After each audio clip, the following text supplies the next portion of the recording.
ఆశ ఉంది, ప్రభుత్వం చదవనివ్వదు. ఏదో సాధించాలన్న తపన ఉంది, కానీ సర్కారు సహకరించదు. ఇది ఎందరో నిరుపేద విద్యార్థుల వ్యధ. వైఎస్ ప్రవేశపెట్టిన ఫీజు రియంబర్స్మెంట్ పథకం ఎందరో పేద విద్యార్థులకు కొండంత ధైర్యం ఇస్తే ఇప్పటి ప్రభుత్వం వారి ఆశలపై నీళ్లు చల్లింది. ఫీజు పథకం అందక ఆత్మస్థైర్యాన్ని కోల్పోయిన విద్యార్థి నందిక వీరబాబు తీరుతెన్నులపై సాక్షి పరిశీలనే ఇవాల్టి వెలుగునీడలు.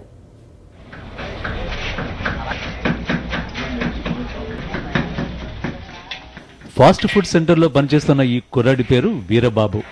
ఉండేది విశాఖ జిల్లా తగరపు వలస. చదువు మధ్యలో మానేసి ఇతని పని చేయడం లేదు. పేదరికం వెంటాడుతుండటంతో చదువుపై ఆర్థిక భారం పడకుండా ఇలా కష్టపడుతున్నాడు. నిరుపేద కుటుంబానికి చెందిన వీరబాబు అందరి విద్యార్థుల్లా ఎన్నో కలలు కన్నాడు. ఇంజనీర్ కావాలని ఆశపడ్డాడు. కానీ ఆ కలలకు అతని స్తోమత అడ్డం పడింది. శనక్కాయలు అమ్ముతూ పొట్టపోసుకుంటూ కుటుంబాన్ని నెట్టుకొస్తున్న వీరబాబు తండ్రికి ఇంజనీరింగ్ చదివించడం తలకు మించిన భారం. తండ్రి పెద్ద చదువులు మనకు అబ్బవంటూ ఎన్నోసార్లు వారించినా పట్టుదలతో చదివాడు వీరబాబు.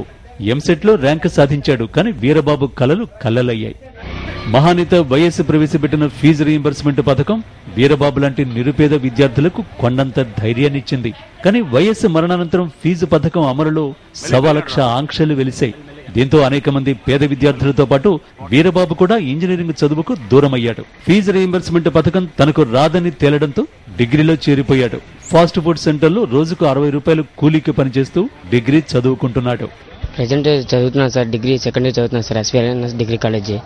ఇంటర్మీడియట్ అయిన తర్వాత ఎంసెట్ రాశాను సార్. 20,000 ర్యాంక్ రావడం వల్ల నాకు అంటే వెళ్ళాలని లేదు సార్. అంటే వెళ్ళాలని ఉంది, కాకపోతే ఆర్థిక పరిస్థితి వల్ల డబ్బులు లేక వెళ్ళాలని అనిపించలేదు సార్.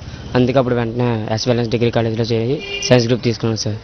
ఫీజు రీయింబర్స్మెంట్ వల్లే అది నీకు ఇవ్వకపోవడం వల్లే ఎంసెట్లో జాయిన్ అయిపోలేదు, ఇంజనీరింగ్ చదవలేకపోయావు ఏంటి? అవును సార్, స్కాలర్షిప్ లేక అదే డబ్బులు లేక చదవలేకపోయాను సార్.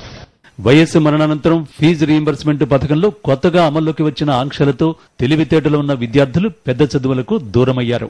వైఎస్ హయాంలో విశాఖ జిల్లాలో బీసీ, ఎస్సీ, ఎస్టీ వర్గాలకు చెందిన 2 లక్షల మంది ఫీజు రీయింబర్స్మెంట్ లబ్ధిదారులు ఉంటే ప్రస్తుతం వారి సంఖ్య 1,20,000 మాత్రమే. ఆంక్షల పేరుతో ప్రభుత్వం చేస్తున్న అన్యాయం పేద విద్యార్థులను తీరని క్షోభకు గురిచేస్తోంది. చదువు భారమై భవిష్యత్తు దూరమైన ఎందరో నిరుపేద విద్యార్థులు ప్రభుత్వ వైఖరి పట్ల కుమిలిపోతున్నారు. ఫీజు పథకానికి బూజు పట్టించిన ప్రభుత్వ తీరు ఎందరినో కలచివేస్తోంది. ఇంత జరుగుతున్న ప్రభుత్వ తీరులో మాత్రం మార్పు రావడం లేదు.